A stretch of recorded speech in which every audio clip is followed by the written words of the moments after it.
طالب علم کو ہر وقت کتاب ہاتھ میں ہونی چاہیے، نہ کہ موبائل فون۔ اس لیے اس ادنا طالب علم کو خالی وقت بہت کم ملتا ہے آج کل، اور جب گاڑی چلاتا رہتا ہوں تو کچھ خالی وقت اسی میں ملتا ہے۔ اس لیے چاہتا ہوں کہ کوئی مفید گفتگو اس میں کروں کہ گاڑی چلاتے وقت خیالات بھی اچھے آتے ہیں۔ ایک خیال یہ آیا کہ بہت سارے دوست بتاتے ہیں کہ جی فلاں نوجوان ایتھیسٹ ہو گیا ہے، کسی خدا کو نہیں مانتا ہے۔ بیسیوں اس طرح کے نوجوانوں سے بات ہوئی تو پتہ چلا کہ وہ ایتھیسٹ نہیں ہے، لیکن وہ خود بھی ایتھیسٹ ہونے کا دعویٰ کرتے ہیں۔ بھائی ہمارا خیال ہے کہ ایتھیسٹ ہونے کے لیے بھی ایک عقیدہ بن چکا ہونا چاہیے کہ ایتھیزم بھی ڈاگمیٹک ہے، جس طرح ریلیجن ڈاگمیٹک ہے، جس طرح مذہب ایک عقیدے پر ہے، اسی طرح ایتھیزم بھی عقیدے پر ہے۔ ایتھیزم کے لیے بہت بڑی نالج ہونی چاہیے۔ اس طرح کا یہ دعویٰ کرنا ہے کہ میں ایک بہت بڑا عالم ہوں۔ ہاں، جب ایسے نوجوانوں سے گفتگو ہوئی تو مجھے محسوس ہوا ایک ادنا طالب علم کی حیثیت سے کہ اکثر لوگ ان میں سے متشکک ہیں، اسکیپٹک، جن کو شک نے گھیرا ہے، اور کچھ ایگنوسٹک ہیں، متردد ہیں، لا ادریہ، مجھے نہیں معلوم کچھ ہے بھی یا نہیں،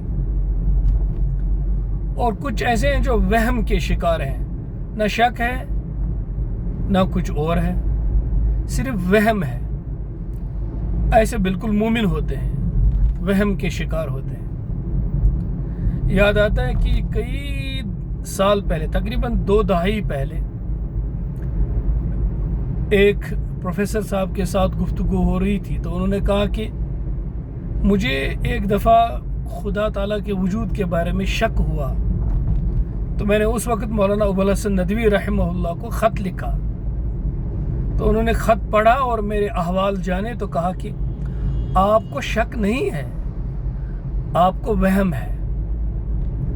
تو کبھی آدمی کو وہم ہو جاتا ہے تو وہ اسے شک سمجھتا ہے، اور کبھی وہ شک کا شکار ہو جاتا ہے تو وہ سمجھتا ہے کہ میں دہریہ ہو گیا ہوں۔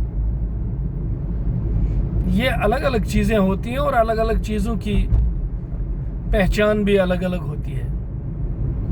تو جو لوگ اپنے بارے میں ایتھیسٹ ہونے کا دعویٰ کرتے تھے، وہ 2-3 منٹ کی گفتگو میں خدا تعالیٰ کے اچھے بندے ہو گئے، ماننے کے اعتبار سے نمازیں پڑھنے لگے۔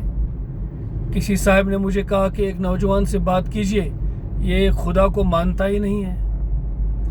میں گاڑی سے اترا اور شاید صرف 3 منٹ اس سے بات ہوئی تو وہ مسجد کی طرف گئے اور وضو کیا، نماز پڑھی، اور بہت دیر تک روئے۔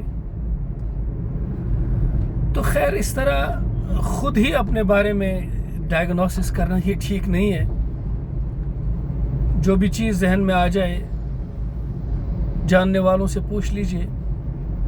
حتیٰ کہ میں ان دوستوں سے بھی عرض کروں گا جو کتابیں پڑھتے ہیں، علوم پڑھتے ہیں، پھر پڑھ کر اپنی سمجھ کے مطابق یہ دعویٰ کرتے ہیں کہ ہم کچھ سمجھ گئے، ان سے بھی میری یہ ادباً گزارش ہے کہ وہ جب کوئی چیز پڑھیں تو پھر دیکھیں کہ آس پاس میں کوئی ان سے زیادہ جاننے والا کوئی ہو تو اس سے اپنا حاصل مطالعہ ان کے ساتھ گفتگو کریں، اور یہ بتائیں کہ میرا مطالعہ یہ ہے، میں نے اپنی پڑھائی کے دوران یہ سمجھا ہے۔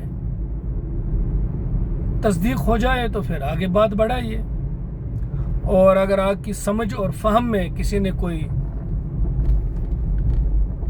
غلطی محسوس کی اور آپ کو بتا دیا تو مزید غور و فکر کیجئے، مزید مطالعہ جاری رکھیے۔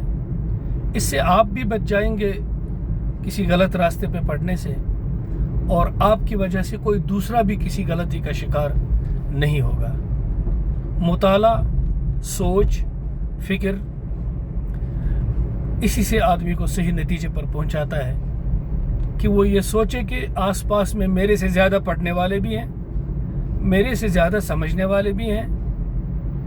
اس طرح سے پھر علم بھی آگے بڑھتا ہے اور ہدایت بھی پھیلتی ہے. اللہ مجھے بھی، آپ کو بھی، ہم سب کو صحیح راستے پہ چلائے، پوری انسانیت کی خیر خواہی اور ہمدردی اور بہبودی کے لیے جینے کی توفیق عطا فرمائی. وصلی اللہ علی نبینا محمد وعلی آلہ وصحبہ اجمعین.